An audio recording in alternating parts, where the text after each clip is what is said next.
와, 예수님이 부활했다는 겁니다. 예수님께서 죽었다가 다시 살아났다는 것이 역사적인 사실이라니, 이것은 마치 우리의 인생이 여기까지라고 생각했고 이 땅에서의 삶이 그저 끝이라고 생각했고 죽으면 모든 것이 끝나는 허무라고 생각했었던 우리에게 그것은 마치 밝은 빛과 같이 전해주는 메시지가 되는 것입니다.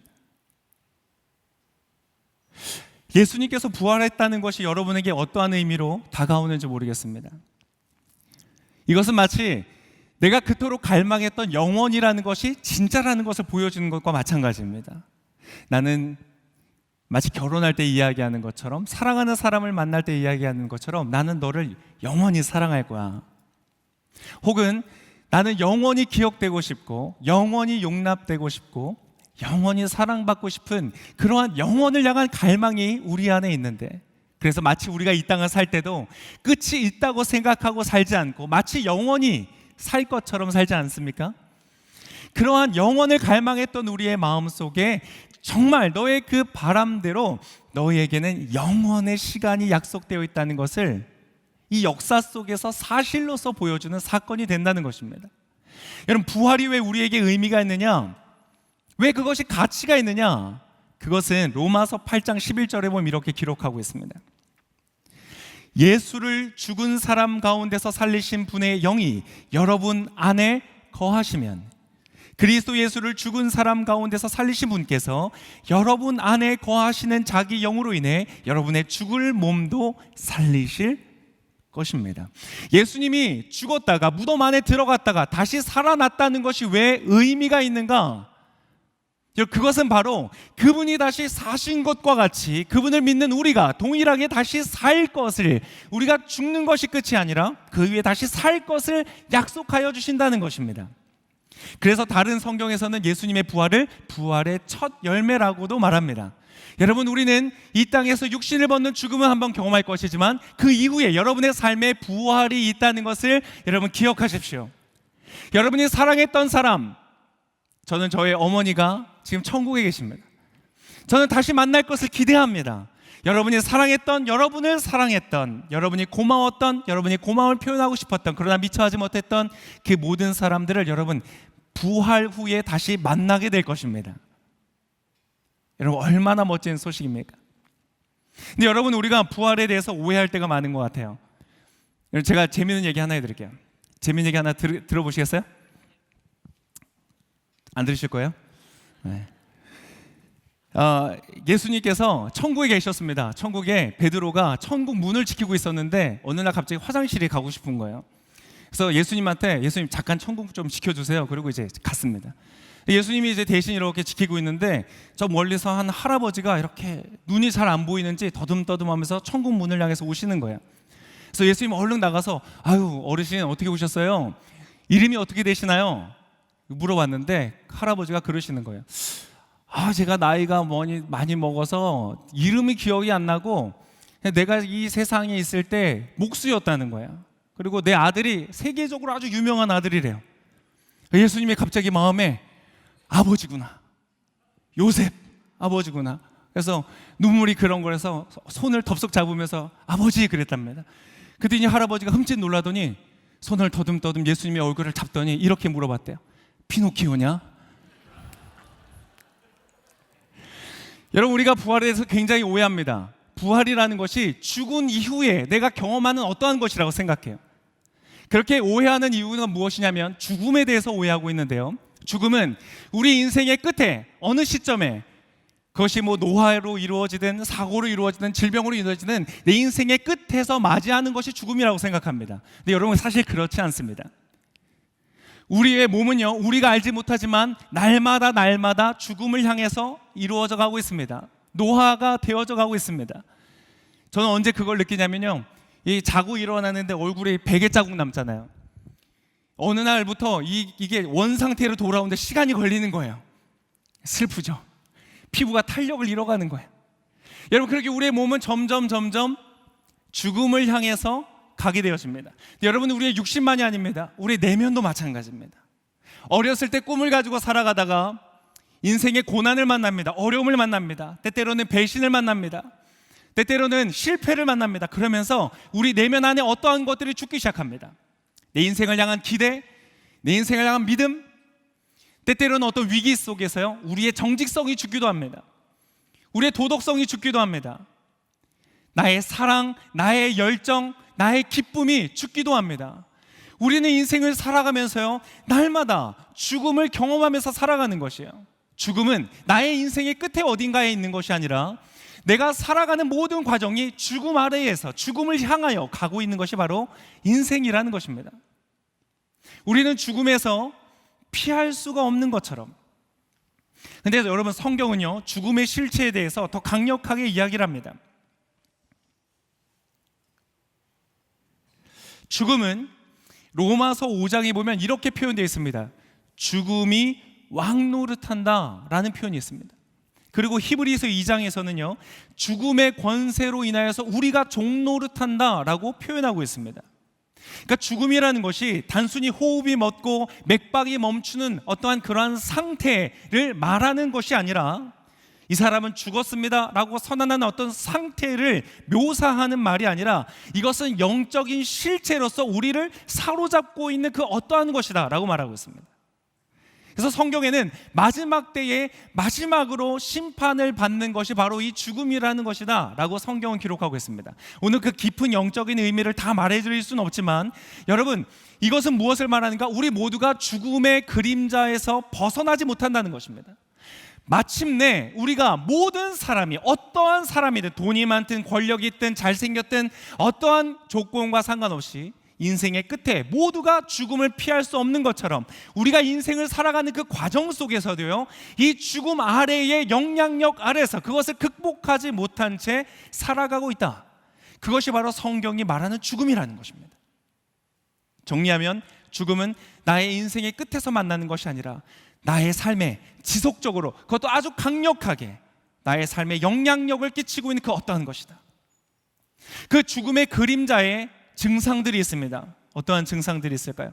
우울함, 무기력함, 좌절, 그 모든 것들은요, 어떠한 것이 죽어있는 상태를 말합니다.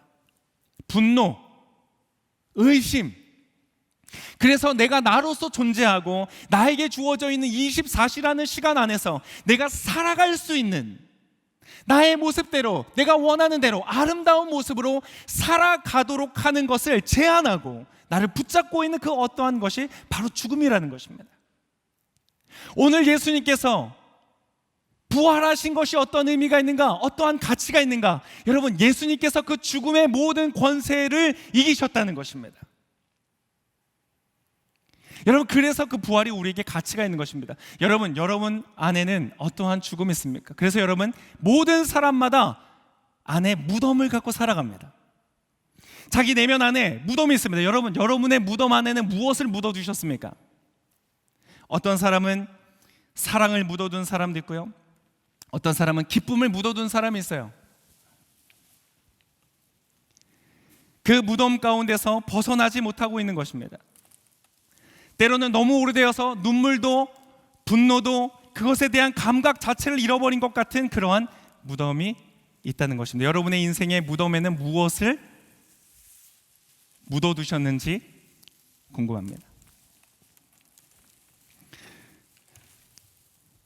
여러분, 유대의 무덤에는요, 특징이 하나 있습니다. 뭐냐면 입구가 있습니다. 큰 돌로요, 굴을 파놓은 다음에 큰 돌로서 그 무덤을 가려둡니다. 그리고 특별한 일이 있을 때 이제 그 시신이 안치된 이후에 일정 기간 이후에 가서 그 시체를 닦고 향유를 바르는 그러한 일들을 하기 위해서 돌문을 치우기도 하고 다시 두기도 합니다. 오늘 우리가 본문에서 읽었던 여인들도 바로 그 예수님을, 그 시신을 향유와 이런 것으로 바르기 위해서, 시신을 정돈하기 위해서 지금 가고 있었던 것입니다. 여러분, 마치 이것과 같이 우리의 모든 삶에, 우리의 내면 안에 있는 무덤에는요, 입구가 있습니다. 마개가 있어요. 그 입구와 마개 때문에요, 그 안에 어떠한 것을 묻어두었는지 바깥에서 보이지가 않습니다. 그 안에서는, 그 내면 안에서는 죽은 것들이 담겨있기 때문에 썩은 냄새가 납니다. 그런데 다른 사람들한테는 보여지지 않는 것이에요. 근데 여러분, 이것이 가리는 데에는 효과적일지 모르지만 어느 순간인가 이것은 어느 누구에게도 보여줄 수 없기에 마치 내가 나갈 수 없는 감옥과 같이 나의 삶을 가두는 역할을 하기도 하는 것입니다. 여러분, 여러분의 내면 안에는 어떠한 것이 죽어있기에 입구를 가리고 막고 있습니까? 여러분, 오늘 본문을 기억하십시오. 예수님께서 다시 살아나셨습니다. 그 여인들이 왔을 때에 성경은 다시 이렇게 기록하고 있습니다. 오늘 말씀을 한번 다시 읽어볼까요? 마가복음 16장 3절에 보면 여인들이 이렇게 기록하고 있습니다. 3절 말씀 같이 한번 읽어볼까요? 16장 3절 시작. 그들이 서로 말했습니다. 무덤 입구에 있는 돌덩이를 누가 굴려줄까? 4절도 한번 볼까요? 그들의 질문의 답이 바로 4절에 이렇게 이어지고 있습니다. 같이 읽겠습니다. 그런데 여인들이 눈을 들어보니 돌덩이가 이미 옮겨져 있습니다.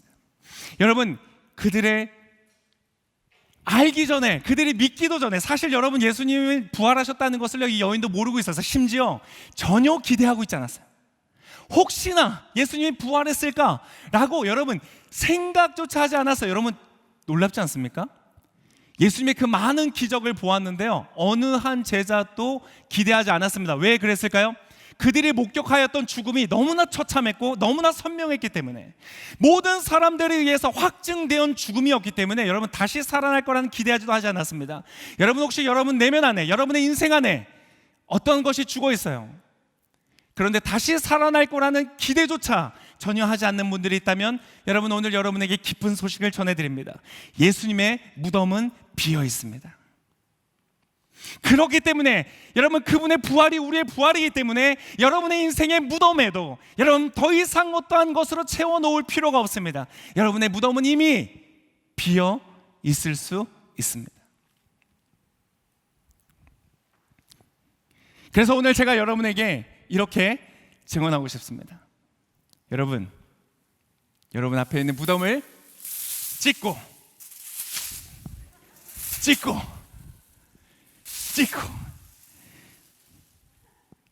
제가 이거 하려고 생각해 보니까 약간 좀비인가? 그래서 여러분의 있는 무덤을 찍고 여러분 그 자유를 누리시는 여러분 되시기를 바랍니다. 여러분, 그것이 오늘 우리가 누리는 부활절의 진정한 의미입니다. 여러분의 삶을 가로막고 있는, 여러분의 생명력을 가로막고 있는 그 모든 사망과 죽음으로부터 여러분을 자유케 하셨다는 것입니다. 임팩트가 좀 있었어요?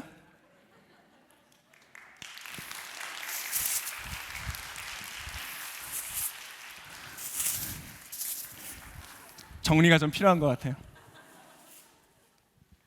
여러분, 오늘 재미있는 사실은요, 이 여인들이요 부활의 소식을 듣고 나서의 반응이었습니다. 여러분 아주 믿음이 지금 좋으신 거예요. 여인들은요 예수님께서 부활하셨다라는 그 메시지를 듣고 나서 이렇게 반응을 했습니다. 오늘 본문의 8절의 말씀인데요, 이렇게 되어 있습니다. 같이 한번 읽어볼까요? 8절 시작. 여인들은 넋을 잃고 벌벌 떨면서 무덤에서 도망쳐 나왔습니다. 너무나 무서워 아무에게 어떠한 말도 할 수 없었습니다. 저는 여러분이 여인들의 두려움이 이해가 됩니다. 왜냐하면 때때로요 우리는 다시 한번 모든 것이 끝났다고 생각했을 때 더 편할 수 있습니다. 다시 한번 내 삶에 어떠한 소망이 있고 내 삶에 다시 한번 어떤 가능성이 있다고 생각되어질 때 우리는 더 두렵고 떨릴 때가 여러분 있지 않으세요? 그런 경험이 있지 않으세요? 오늘 이 사람들은 그래서 예수님, 죽은 예수님의 시신을 만나기 위해서 무덤으로 가는 것보다요 오히려 그가 살아나셨다는 그 소식 자체로 인해서 더 두려워하는 것이에요. 그들이 완전히 잃어버렸던 모든 소망이 다시 한번 기회가 있다는 것을 발견할 때 그것이 그들에게 기쁨이 되는 데는 시간이 걸렸어요. 그것이 그들의 삶의 경험이 되는 데는 시간이 걸렸어요. 저는 여러분이 그러한 시간이 걸린다는 것을 충분히 이해할 수 있습니다. 여러분은 시간은 걸려도요 여러분 잊지 마십시오. 예수님께서 부활하셨습니다.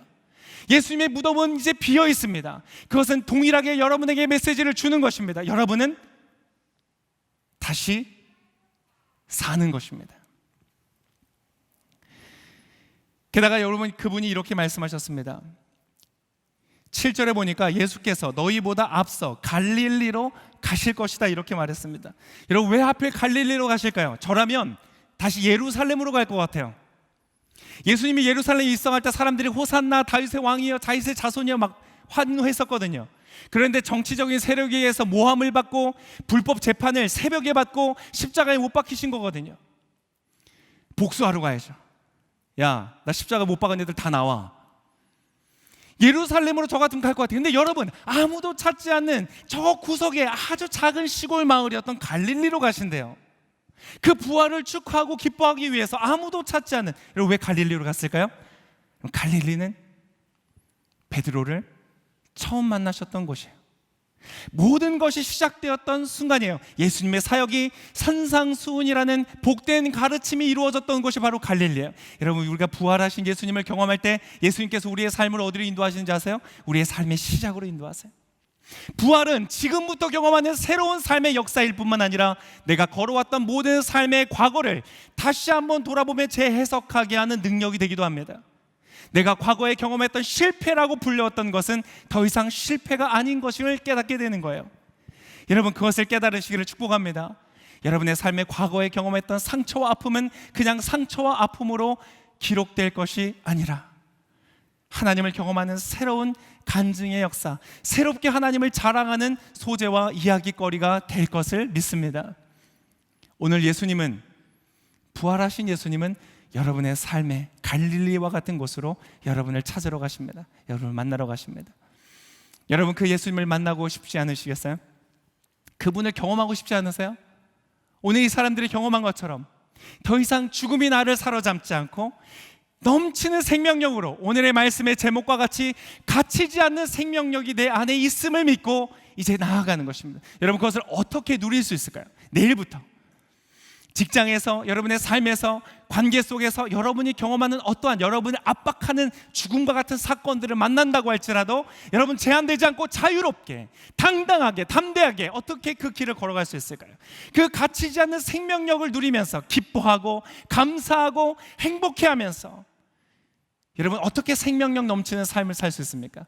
제가 오늘 마지막으로 힌트 하나를 드리고 말씀을 마무리하려고 합니다. 오늘 말씀에서, 자, 오늘 이 부활은요, 지금 이 사건이 처음 사건이 아니었습니다. 신약에서 부활이 또 일어난 적이 있는데요, 예수님께서 나사로를 일으키신, 죽었던, 그것도 4일이나 지나서 이제 더 이상 다시 뭐 기절했거나 아니면 심장이 멈췄다 다시 뛸 수 있는 모든 가능성이 사라진 이후에 예수님께서 나사로를 일으키시 세우시는데요, 그때 예수님께서 중요한 원리를 하나 가르쳐 주십니다. 중요한 원리를 가르쳐 주십니다. 요한복음 11장 25절과 26절의 말씀입니다. 제가 읽어드릴게요. 여러분, 잘 한번 들어보세요. 예수께서 마르다에게 말씀하셨습니다. 나는 부활이요 생명이니 나를 믿는 사람은 죽어도 살겠고 살아서 믿는 사람은 영원히 죽지 않을 것이다. 내가 이것을 믿느냐? 내가 이것을 믿느냐? 여러분, 얼마나 좋은 소식이에요? 예수님이 스스로를 말씀하실 때 내가 곧 부활이요 생명이라. 예수님 그분 자체가 부활이시기에 생명이시기에 그 이름을 믿는 여러분 안에 예수님께서 거하시는 줄을 믿습니다. 목사님, 저는 새신자예요. 그런 거 잘 모르겠어요. 여러분 그렇게 핑계대지 마세요. 여러분, 오늘 이곳에 나오는 마리아와 베드로 모두 다 새신자예요. 예수님 믿은 지 3년도 안 됐어요. 여러분, 그런데 예수님께서 이렇게 말씀하세요. 바로 이 말씀 이후에도 이렇게 다시 한번 강조하십니다. 내가 믿으면 하나님의 영광을 보리라 하지 않았느냐? 여러분의 인생에 오늘 이 부활절이 여러분의 삶의 부활절이 되고 예수님의 부활이 여러분의 부활이 되는 유일하고도 가장 쉬우면서도 가장 복된 단 한 가지의 길은 무엇이냐면 그것을 믿는 것입니다. 여러분, 예수님의 부활을 믿으시기를 축복합니다. 여러분을 위하여 죽으시고 여러분을 위하여 다시 사신 예수님, 그 갇히지 않는 생명력이 여러분 안에 있음을 믿고 더 이상 무덤을 가둬두고 가려두고 숨겨두지 않고 여러분 담대하게 무덤의 자리에서 일어나서 부활하신 예수님을 향하여 걸어가시는 여러분 모두가 되시기를 예수님의 이름으로 축복합니다. 이 시간에 말씀을 마무리하면서 제가 초대하기를 원합니다. 혹시 아직 제가 긴가민가 합니다. 억지로 끌려왔습니다. 아직도 고민합니다. 여러분, 그런 분들 초청합니다. 오늘 예수님을 믿기로 결단하십시오. 아무리 연구해도 그분의 부활은 역사적 기록이며 사실이며 그것은 일어난 일이고, 이제 오늘 말씀이 우리에게 계시하여 주신 것처럼 그의 부활은 바로 나를 위한 것이었다는 것을 여러분 믿으시는, 오늘 이 자리에 계신 분들, 또 영상으로 함께 하시는 분들을 제가 초대하기를 원합니다. 네, 설교 영상 봐주셔서 감사합니다. 이 말씀을 통해서 하나님이 어떻게 일하셨는지 참 궁금합니다. 받으셨던 은혜와 하나님의 일들을 함께 나누어 주십시오. 카카오톡과 또 이메일을 통해서 나누어 주시면 제가 함께 읽으며 그 은혜를 나누고 싶습니다.